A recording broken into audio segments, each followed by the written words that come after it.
வணக்கம் மக்களே. இந்த வீடியோவில் நம்ம எதை பற்றி பார்க்க போகிறோம் அப்படின்னா, புத்திர தோஷம் ஜாதகத்தில் இருக்கா இல்லையா, எப்படி நம்ம தெரிஞ்சுக்கிறது, அப்படி புத்திர தோஷங்கள் இருந்துச்சு அப்படின்னா அதை நிவர்த்தி பண்ணுறதுக்கு என்ன செய்யலாம். இது திருமணத்துக்கு முன்னாடியே இப்படி இருந்துச்சு அப்படின்னா சில வழிமுறைகளை நம்ம செஞ்சுட்டு அதை சரி பண்ணிக்கிறலாம். இல்லை பார்க்கலங்க நாங்கள் சரியா, ஆனால் நீங்கள் சொன்னது போல் இருக்குது, குழந்தை பாக்கியம் தாமதமாக தான் இருக்குது அப்படின்னா அதுக்கும் பரிகாரங்கள் நம்ம தேடிக்கிறலாம். பயப்பட தேவையே கிடையாதுங்க. அதாவது கிரகங்கள் இயக்கத்தின்படி தான் நம்ம இயங்கிக்கிட்டு இருக்கோங்கிறது எந்த ஒரு மாற்றமும் இல்லை. அதனால அந்த கிரகத்துடைய நம்ம பிறக்கும்போது கிரகத்துடைய அந்த அந்த சாரங்களுடைய அமைப்பு, அதோடைய தசா புத்திகள் நமக்கு அந்த விதமான பலனை கொடுக்கும்போது சிலருக்கு நன்மையை நடந்துக்கிட்டே இருக்கு, சிலருக்கு நன்மையும் கஷ்டங்களும் இருக்கு, சிலருக்கு காலம்புல்லா கஷ்டமாவே இருக்கு. அப்படின்னா அந்த நட்சத்திரங்களுடைய பலாபலன் நமக்கு கொடுக்கக்கூடிய மிகப்பெரிய வரப்பிரசாதம். நம்மளுடைய கர்மாவை பொறுத்து தான் நம்மளுடைய பலாபலன் நமக்கு கிடைக்குது. இப்போ இந்த வீடியோவில் நம்ம பெண்களுக்கு பார்க்கலாம். ஒரு பெண் ஜாதகத்தில் மேஷ லக்கணம், எந்த லக்கணம் வேணும்னா எடுத்துக்கலாம். நான் மேஷ லக்கணத்தை கொடுக்குறேன். இந்த மேஷ லக்கணத்துக்கு 1 2 3 4 5, 5ஆம் இடம் சிம்மம்,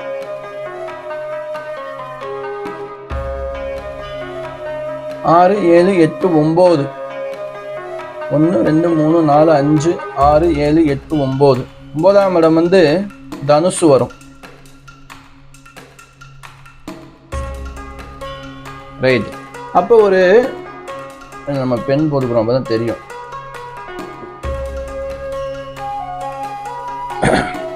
இது ஆண்களுக்கும் நம்ம எடுத்துக்கலாம். ரெண்டு பேரும் ஒன்னாவே சொல்லிடுவோம், சரிங்களா? இப்ப என்ன அப்படின்னா, இந்த மேஷ லக்கணத்துல ஒரு ஆணோ பெண்ணோ பிறக்கும்போது ஆணாக இருந்தால் 5ஆம் இடம் எந்த ராசியாக வருது அப்படின்னு நம்ம பார்த்துக்கிறோம். லக்கணம் ஒரு உதாரணத்துக்கு ஒருத்தருக்கு மேஷ லக்கணம், அப்ப 5ஆம் இடம் சிம்மம் வரும். இதுவே பெண்ணாக இருக்கட்டுமே, இந்த பெண்ணுக்கு 9ஆம் இடத்தை நம்ம பார்க்கணும் புத்திரஸ்தானத்துக்கு. இங்கு தனுசு ராசியா வரும். இதை நம்ம எடுத்துக்கிறோம். இப்போ ஒரு பெண் ஜாதகத்துல 9ஆம் இடத்திலே ராகு, சனி இங்க இருக்கார். அப்ப இந்த 9ஆம் அதிபதி யாரு அப்படின்னா குரு பகவான். இந்த குரு பகவான் 1 2 3 4 5 6, 3 6 12 எங்க இருந்தாலும் சரிங்க, குரு 3 4 5 6, 1 2 3 4 5 6 7 8 9 10 11 12, இப்படி அந்த இடத்தின் அதிபதி மறைஞ்சிருந்து, அதாவது இந்த வீடு கொடுத்தாரு இல்லையா, 9ஆம் அதிபதியான இடத்துல ராகு சனியும் இருக்கிறது. அங்கு என்ன செய்து தோஷம் ஏற்பட்டதுனால புத்திர பாக்கியம் தடை பெறுகிறது. சரியா?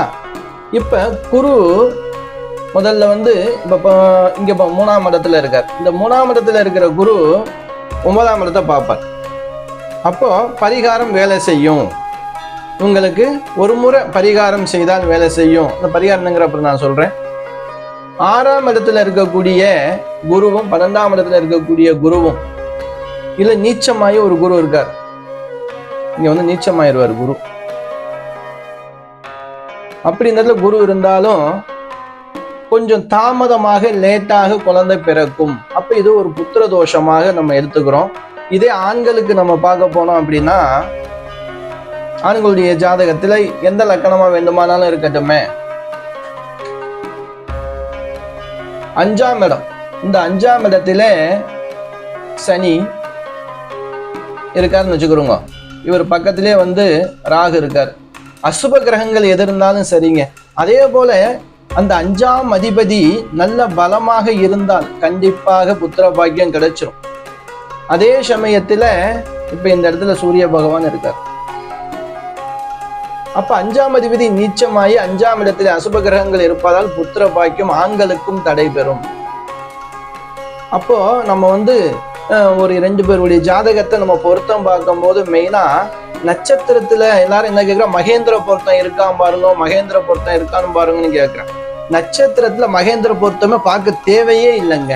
என்னைய பொறுத்த வரைக்கும் நட்சத்திர பொருத்தத்துல மகேந்திர பொருத்தம் இல்லாட்டாலும் பரவாயில்லை. ஜனன ஜாதகத்துல அந்த 5ஆம் இடம், ஆண்களுக்கு 5ஆம் இடமும் பெண்களுக்கு 9ஆம் இடத்தையும் நம்ம பார்க்கும்போது அந்த இடம் ஒரு சுபத்தன்மையா இருக்கா, யாருக்காவது ஒருத்தருக்காவது இருக்கா அப்படிங்கிறத நம்ம பார்க்கணும். இப்ப இந்த 9ஆம் இட ஸ்தானத்திலேயே குரு பகவான் இருக்கார் பெண்ணுக்கு. ஆணை பொறுத்த வரைக்கும் குரு பகவான் லக்கணத்திலே இருக்காருன்னு வச்சுக்கிறோம். கண்டிப்பாக பெண்ணுக்கு தோஷம் இருந்தாலும் ஆண் ஜாதகம் 5வது பார்வையாக பார்க்கும், இல்ல ஆணுக்கே தோஷம் இருந்தாலும் பெண்ணுக்கு 9ஆம் இடத்துல குரு இருப்பதால் இல்ல குரு பார்த்தாலும் கண்டிப்பாக குழந்தை பிறகு.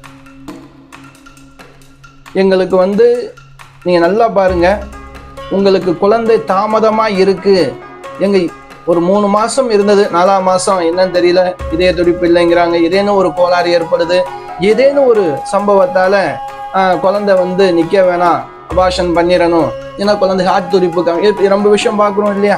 இது போல ஆசையை காட்டி பெரும் கஷ்டத்தை கொடுக்கக்கூடிய கிரகம் எப்படி அப்படின்னா லக்கணம் எதுவா வேண்டுமானாலும் இருக்கட்டும். ஏன்னா நம்ம பெண் தான் கரு சுமக்கக்கூடிய தாய். இந்த புத்திரஸ்தானம் இருக்கு பாருங்க. இப்ப 9ஆம் அதிபதி குரு. இந்த குரு பகவான் இந்த கடகராசியிலே இருக்கார். இவர் சனி பகவானுடைய சாரத்திலே பூச நட்சத்திரத்துல இருக்காருன்னு வச்சுக்கிறீங்களேன். பூசத்துல இருக்காருன்னு வச்சுக்கிறீங்களேன். இப்ப இந்த இடத்துல இங்க பாருங்க, சனி உடைய பார்வை இங்க பட்டாலும் சரி, அவருக்கு எந்த இடத்துல சனியுடைய பார்வை 9ஆம் இடத்துல பட்டு 9ஆம் அதிபதி சனியுடைய நட்சத்திரத்தில் இருந்தார். இது போல ஆசையை காட்டி பெரும் கஷ்டத்தை, அதாவது ஏமாற்றத்தை கொடுக்கும் அப்படின்னு நம்ம எடுத்துக்கிறோம். அப்ப இப்படி எல்லாம் இருக்கும்போது கிரக ரீதியாக இப்ப எங்கிட்ட ஒருத்தர் ஜாதகம் பார்க்க வராங்க அப்படின்னா புத்திர பாக்கியத்தை நம்ம மெயினா பார்ப்போம். புத்திரஸ்தானம் பலமா இருக்கா பலவீனமா இருக்கா, இதுக்கான பரிகாரத்தை தேடிக்கிறீங்க. ஆணுக்கும் பெண்ணுக்கும் கரெக்டா இருக்கா, ஒருத்தருக்கு கம்மியாக ஒருத்தருக்கு நல்லா இருந்தா கூட ஓரளவுக்கு சேர்ந்துக்கிறோம். ரொம்ப பேருக்கு பார்த்தீங்க அப்படின்னா, என்ன சாமி மகேந்திர பொருத்தம் இல்லையா? ஐயா, மகேந்திர பொருத்தம் நட்சத்திரத்துல பார்க்காதீங்க, பெரும்பாலும் 100-5 பேருக்கு தான் இருக்கும் நட்சத்திர அடிப்படையில. ஜாதக கட்டத்துல தான் நீங்க மகேந்திர பொருத்தத்தை பார்க்க வேண்டும். அப்ப ரொம்ப பேர் ஸ்திரீ தீர்க்க பொருத்தம் இல்லையே, கழுத்து பொருத்தம் இல்லையே நட்சத்திரத்துல, ரொம்ப பேர் தவிர்க்கிறா. கண்டிப்பாக பெண்ணுக்கு 8ஆம் இடத்தை பார்த்து ஜாதகத்திலே பலமாக இருந்தால் போதுமே. அஷ்டமாதிபதி 8ஆம் இடத்தை அந்த குரு பகவான் பார்க்கவோ இல்ல நல்ல ஸ்தானங்களில் சேர்க்கையாக இருந்தால் கண்டிப்பாக மாங்கல்யம் கெட்டிய நட்சத்திரத்தை நட்சத்திரம் என்பது அந்த பொருத்தங்களுக்காக மெயினா ஒரு 2-3 பொருத்தம் இருந்தாலே, 4 பொருத்தம் இருந்தாலே போதுங்க. இந்த யோனி பொருத்தம், யோனி இல்லைன்னா ஸ்திரீ தீர்க்க பொருத்தம், பெரும்பாலும் பாருங்க வசிய பொருத்தம் ரொம்ப பேருக்கு வராது. ரச்சி மெயினா பார்க்கணும். தினம் கணம் இதுல ஏதாவது நம்ம பார்த்துக்கிறலாம். உங்களுடைய ஜாதக அடிப்படையில லக்கண பரிவர்த்தனை இருந்தாலே போதுமே. ஒவ்வொரு நட்பு லக்கணம், இப்போ ஒரு பொண்ணுக்கு மேஷ லக்கணம் வருது, செவ்வாய்க்கு நட்பு கிரகம் ஒரு குருவுடைய லக்கணம் வரட்டுமே, தனுசு லக்கணம், இப்படி தனுசு ராசி, இப்படி பரிவர்த்தனைகளை சேர்த்தாலே பொருத்தமே பார்க்க தேவை. அவங்க நல்லா சந்தோஷமா வாழ்வாங்க. இப்போ இந்த குழந்தை பாக்கியம் இப்படி எல்லாம் தடைபெறுகிறது. இப்படிப்பட்ட தடைகள் உங்க ஜாதகத்துல இருக்கான்னு ஒரு முறை பாருங்க. இந்த 9ஆம் இடத்துல எந்த கிரகமே இல்லையே எனக்கு, இப்படி 9ஆம் இடத்துல எந்த கிரகம், 9ஆம் அதிபதி எந்த வீட்டுல இருக்காரு, அவர் ராகுடைய நட்சத்திரத்திலேயோ இல்ல கேதுவுடைய நட்சத்திரத்திலேயோ சனிவுடைய நட்சத்திரத்திலேயோ இருந்தால் கண்டிப்பாக புத்திர பாக்கியம் தடைபெறும், லேட் ஆகிறதுக்கு வாய்ப்பு இருக்கு. சூரியனும் சரி, சூரியன் புத்திர பாக்கியத்தில் இருந்தால் நல்ல நட்சத்திரத்தில இருந்தால் கண்டிப்பாக குழந்தை பிறக்குங்க. அதே போல உங்க லக்னாதிபதி கொஞ்சம் பலமாக இருக்கணும். நம்ம இதை ஏன் அப்படி சொல்றோம் அப்படின்னா, திருமணத்துக்கு, ஏன்னா திருமணம் செய்த பிறகு புகுந்த வீட்டுக்கு போயிட்டு குழந்தை இல்லைன்னு அங்கே இருக்கிற ஏதேனும் கொஞ்சம் பெரியவங்க கண்டிப்பா என்ன 1 வருஷம் ஆச்சு, 1.5 வருஷம் ஆச்சு, 2 வருஷம் ஆச்சு அப்படின்னு ஏதேனும் ஒரு சொல்லி ஒவ்வொரு நேரமும் அந்த மனசு கஷ்டங்கள் இருக்கும்.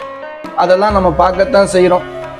பெண்ணை பெற்றவர்கள் ஜாதகத்தை ஒரு ஜோதிடத்தை கொடுத்து இது போல என்னுடைய அந்த பெண்ணுக்கு திருமணம் செய்ய போறோம், முதல்ல எங்களுடைய குழந்தைக்கு ஏதாவது தோஷம் இருக்கா ஜாதக ரீதியாக, அதாவது கலத்திர தோஷம், மாங்கல்ய தோஷம், இந்த 2 இடத்து 7ஆம் இடம் 8ஆம் இடம் 9ஆம் இடம் இந்த 3 இடத்தையும் நம்ம பார்த்தாலே போதுங்க. இந்த 3 இடங்களையும் மெயினா பார்த்துட்டாலே போதும். 7, 8, 9 இந்த இடத்துல ஏதாவது அசுப கிரக தொடர்புகள் வந்து அதை நம்ம பரிகாரம் பண்ணிட்டாலே போதும், பயப்பட தேவையே இல்லை. சரிங்களா? அதாவது நம்ம இன்னும் முழுமையா வீடியோ போடலாம். ஓரளவுக்கு நான் சொன்னது உங்களுக்கு புரிஞ்சிருக்கும்னு நினைக்கிறேன். என்னைய பொறுத்த வரைக்கும் நான் பெரும்பாலும் பெண்களுக்காகத்தான் அதிகமாக நான் வீடியோ போட்டுட்டு இருக்கேன். ஏன் அப்படின்னா பெண்களுடைய வாழ்க்கை கேள்விக்குறியா இருக்கவே கூடாது. ரொம்ப இடங்கள்ல பார்த்தே அப்படின்னா ஒருத்தர் நம்மள்ட்ட வந்திருந்தார். ரொம்ப அம்மாவும் பொண்ணு தான் வந்திருந்தாங்க. குழந்தை இல்லை அப்படின்னு சொல்லிட்டு 5 வருஷம் 6 வருஷம் ஆச்சு. குழந்தை இல்லைங்கிற ஒரு காரணத்துக்காக அந்த பொண்ணை டைவர்ஸ் பண்ணிட்டு இன்னொரு கல்யாணம் பண்ணிட்டார். ஆனா அந்த பொண்ணு இன்னும் கல்யாணம் பண்ணல. அதெல்லாம் நம்மகிட்ட வந்து பார்க்கும்போது எனக்கு வந்து இந்த பெண்களுக்கு கஷ்டம் வரக்கூடாது, திருமண வாழ்க்கையில ஒரு ஏமாற்றம் இருக்கக்கூடாதுங்கிற ஒரு நல்ல எண்ணத்துல எனக்கு தெரிஞ்ச நான் அனுபவத்துல கண்டறிஞ்ச சில விஷயங்களை உங்களுக்காக நான் கொடுத்துட்டு இருக்கேன். கண்டிப்பா இது ஒரு யாருக்காவது ஒரு நல்ல விஷயத்துக்கு போய் கண்டிப்பா சேரும் நம்புறேன். அடுத்த வீடியோவில் ஒரு நல்ல பதிவை நம்ம பார்க்கலாம்.